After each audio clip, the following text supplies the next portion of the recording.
Bem, dando continuidade aos exemplos de EPIs e EPCs, nós temos algumas situações como aqui.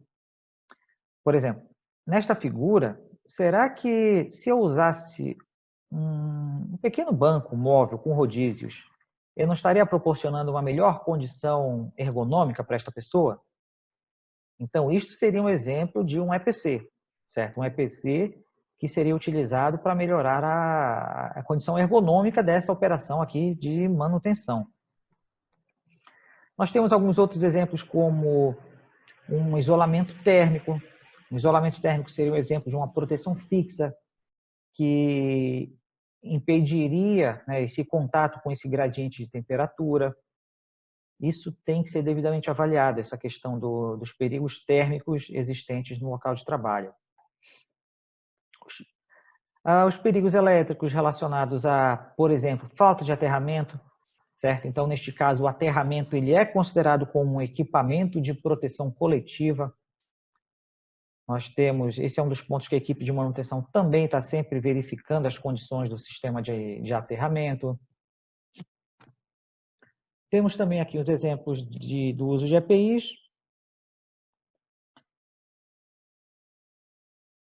Proteção para os membros superiores, tá? Tanto o braço quanto o antebraço também, certo? E vai depender da atividade. Muitas das vezes pode ser uma proteção contra temperaturas negativas, congelamento, né, queimadura térmica, isso pode acontecer.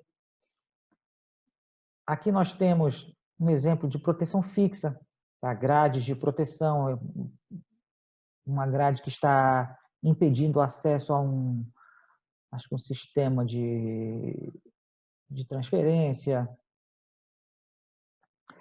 Pensem na quantidade de proteções que existem na unidade de tratamento de lama. O agitador de lama.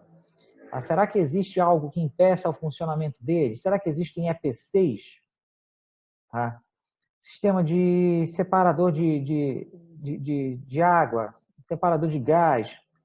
Você tem, na própria peneira, você tem uma série de proteções fixas que impedem o acesso.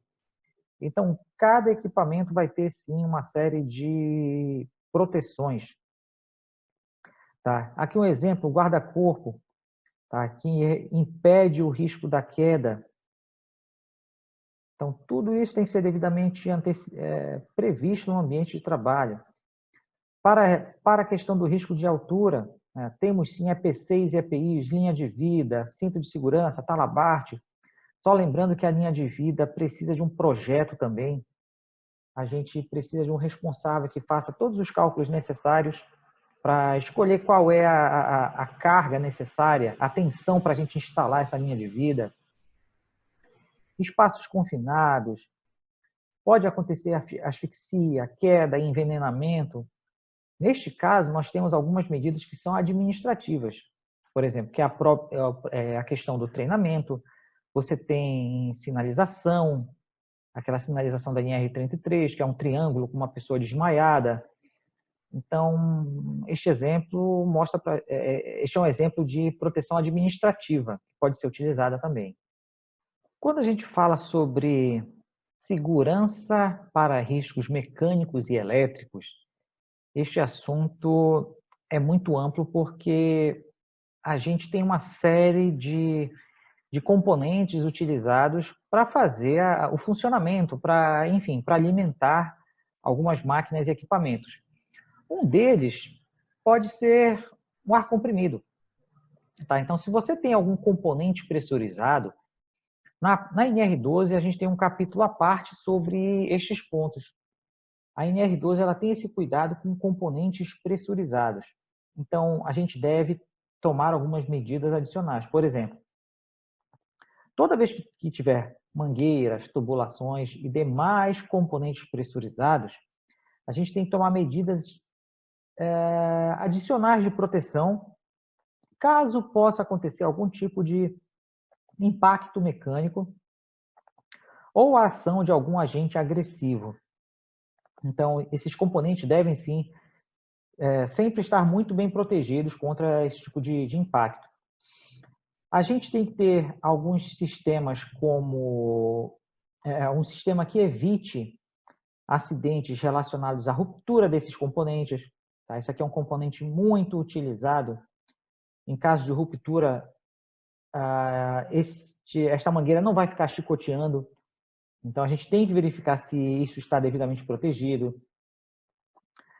Toda mangueira utilizada no sistema pressurizado, a gente tem que ter a indicação da pressão máxima de trabalho admissível pelo fabricante. Tá? Isso aqui é muito simples, mas é um item que tem que ser verificado. Às vezes você pode ter um equipamento importado de qualidade não tão confiável que não tem esse tipo de informação, mas é importante que seja verificado isso. Tá? Essa indicação aqui sobre quantos bar ou PSI aquele equipamento suporta, isso tem que estar devidamente informado. Outro meio de evitar uma sobrepressão nas máquinas são alguns dispositivos. Eu posso utilizar, por exemplo, isso aqui é um disco de ruptura. Tá? A função desse disco de ruptura é setar qual é a pressão máxima de trabalho admissível em um determinado circuito. Certo? Então, esse disco, caso você instala numa tubulação, só tendo o cuidado de verificar qual é o sentido de instalação, para que lado esse disco vai romper, e esse disco ele trabalha como uma espécie de bloqueio. Se por um acaso aquela pressão exceder aquele set de ruptura do próprio disco, ele vai romper, e neste momento este excesso de pressão vai ser direcionado a outra parte do sistema. É lógico que aqui a gente está falando de um sistema que, caso você cesse essa pressão, você precisa imediatamente substituir esse disco de ruptura. Mas é importante que a gente utilize o disco corretamente e não o instale indevidamente.